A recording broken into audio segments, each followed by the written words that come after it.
Ézéchiel, chapitre 35. La parole de l'Éternel me fut adressée en ces mots.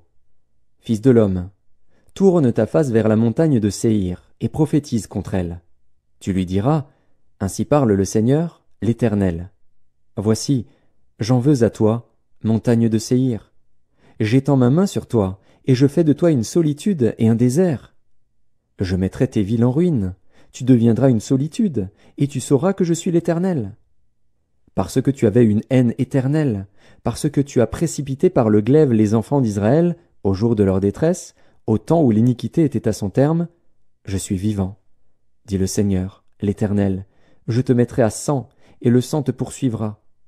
Puisque tu n'as pas haï le sang te poursuivra. Je ferai de la montagne de Séhir une solitude et un désert, et j'en exterminerai les allants et les venants.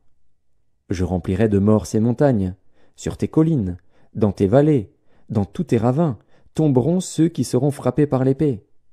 Je ferai de toi des solitudes éternelles, tes villes ne seront plus habitées, et vous saurez que je suis l'Éternel. Parce que tu as dit, les deux nations, les deux pays seront à moi, et nous en prendrons possession, quand même l'Éternel était là.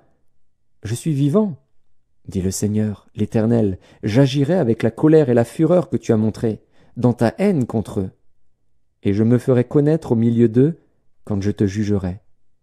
Tu sauras que moi, l'Éternel, j'ai entendu tous les outrages que tu as proférés contre les montagnes d'Israël, en disant, elles sont dévastées, elles nous sont livrées comme une proie. Vous vous êtes élevés contre moi par vos discours, vous avez multiplié vos paroles contre moi. J'ai entendu. Ainsi parle le Seigneur, l'Éternel, lorsque tout le pays sera dans la joie, je ferai de toi une solitude. À cause de la joie que tu as éprouvée parce que l'héritage de la maison d'Israël était dévasté, je te traiterai de la même manière. Tu deviendras une solitude, montagne de Séhir, toi, et Édom tout entier, et ils sauront que je suis l'Éternel.